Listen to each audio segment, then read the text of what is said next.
Dumipensa si Coach Tim Cone tungkol sa pagkakaroon ng 11 players lamang para sa Gilas Pilipinas. Naglabas din ng pahayag si Dwight Ramos tungkol sa posibleng pagkuha ng pwesto na binakante ni Scotty Thompson. Bukod kay Dwight, naglabas din ng pahayag si Mason Amos tungkol sa pagsama sa Gilas sa panahon ni Coach Tim Cone at sasagutin natin ang tanong kung saan pwedeng mapanood ng live ang laban ng Gilas sa FIBA Olympic Qualifying Tournament. Tutukan po natin ang lahat ng yan. Pero bago yan, hihingi po tayo ng isang subscription sa lahat ng dumadaan sa ating munting channel kung nagugustuhan nyo ang ating palabas. Kung medyo mabigat ang subscription, siguro kahit isang like at isang share na lang po yan. Okay na po ako dyan. Maraming salamat. Tuluyan ang kinandado ni Coach Tim ang isyong kulang ang 11 players para sa Gilas kahit may mga balitang kinontak nilang SGA players para palitan si Scotty Thompson. Tanong, ano nga ba ang pananaw ni Coach Tim sa 11 players lamang? Tutukan natin si Coach sa report ni Ruben Terrado sa Spin. Ito lang yung style na gusto kong gawin at alam namin na posibleng mangyari to. At kung maalala nyo sa nakaraang window, meron lang tayong 10 players ng kalabanin natin ng Taiwan. Hindi naglaro si Jamie at hindi rin naglaro si Junmar at hindi naglaro si AJ.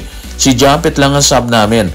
But again, hindi issue sa amin ng 10 or 11 players lamang. Okay, so hindi na talaga siya nagdagdag ulit kahit kumalat yung balita na kinontak ng SBP ang grupo ni Jacob Lau para kuhanin sana si Abando or si Jordan Heading. Para sa akin, tama naman yung sinabi niya. Noong mga unang window kasi, wala si AJ Edu, wala si Junmar. Ibig sabihin, kulang din sila nung time na yon. So parang ang tingin talaga natin, hindi sila maninibago kasi dati nang kulang yung team. And ngayon, andyan si Junmar. So kahit paano, may maganda nangyari. Although hindi kasama ngayon si Scotty at Jamie and of course si AJ Edu pa rin. And kay Coach Tim Cone na rin naman kasi nanggaling na hindi issue sa kanila yun. So parang kampante na sila sa 11 players na meron sila sa kasalukuyan. Hindi biro ang pagkawala ni Scotty sa grupo ng Gilas. Kaya naman naghahanap ang taong bayan kung sino ang papalit sa kanyang posisyon. Ang isyong yan ay tila sinagot ni Dwight Ramos. Narito ang report. Tutukan natin si Dwight sa report ni Kate Reyes ng Spin. Noong mga nakaraang ilang taon kasama ang Gilas coach na si Tab Baldwin, hinahanda niya na ako sa role na to. Itinuloy ko lang at ngayon may pagkakataon na ako para gawin yon. Actually para sa akin, kayang-kaya talaga ni Dwight Ramos yung binakanting position ni Scotty Thompson. And isa pa, sabi niya, sinanay na siya ni Coach Tab. So meaning, kaya talaga niyang okupahin yung pwesto na yon, yung position ni Scotty Thompson. Again, credit kay Coach Tab kasi ang laki talaga ng ginawa niya sa Gilas Pilipinas. Ang dami niyang ambag at inihandang players na ngayon nag-mature. So magagamit nila yun sa OQT Latvia. Malaking bagay yung preparation na ginawa ni Coach Tab noong time na yon. Of course, hindi magiging madali para kay Dwight at sa Gilas. Pero at least, naihanda sila sa mga ganitong pagkakataon. Yung mga hindi inaasahan na mawawala ang legit point guard na katulad ni Scotty Thompson.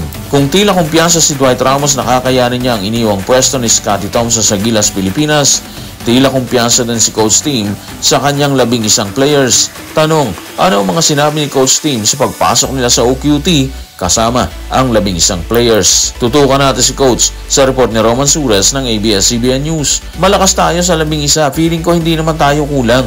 Hindi ako ang tipo ng coach na paglalaruin yung 11 or 12. Kilala mo ako, di ba? Hindi ako nagpapasok ng players na ganun karami. Hanggang 8 or 9 na players lang yung rotation natin. Ang dahilan bakit meron tayong 12 players sa bakbakan is sakali magkaroon ng aberya, hindi tayo kulang. So naipaliwanag naman niya ng maayos sa media kung bakit hindi na siya nagpilit na kumuha ng ibang players kahit 11 lang silang tutulak dito sa Latvia para sa Olympic Qualifying Tournament. Totoo naman, di ba? Hindi naman talaga siya gumagamit ng ganong karaming players sa isang bakbakan. So parang yung mentality niya, bakit ako matatakot na 11 lang kami, di ba? Parang sinasabi niya kasi na hindi ko naman sila magagamit lahat eh. Okay na ako sa 11, tama na yun. Again, tingin natin dito sa pahag niya, kampante na siya sa 11 guys ha.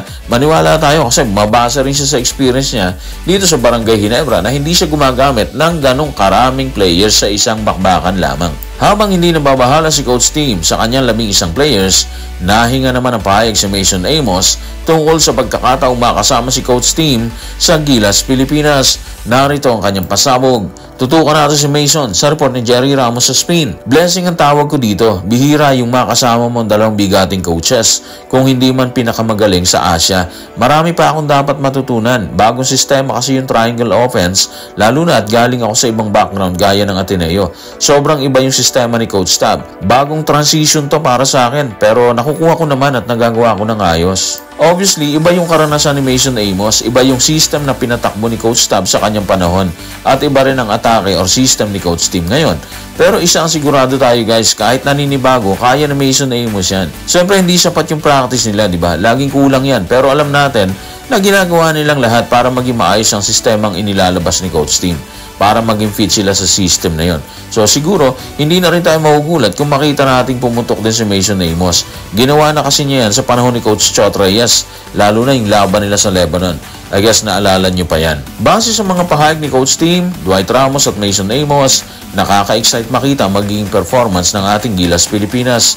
Kaya naman ang tanong ng sambayanan, saan ito mapapanood ng live? Tutukan natin ang pahayag ni Alex Caeg, ang head ng consumer wireless business sa Smart, sa report ng Philstar. Sa pamamagitan ng Smart Livestream app, hinihikayat namin ang bawat Pinoy basketball fan na suportahan ang Gilas Pilipinas sa kanilang pagpupursige na sumali sa iba pang qualifiers para sa Paris 2024. Ang mga laro sa FIBA OQT ay magiging primer sa pinaka-komprehensibong broadcast ng Smart Livestream sa buong Paris 2024 na mangyayari ngayong July hanggang August. Okay, so malinaw na mapapanood nating lahat ang laban ng Gilas sa OQT sa Smart Livestream app.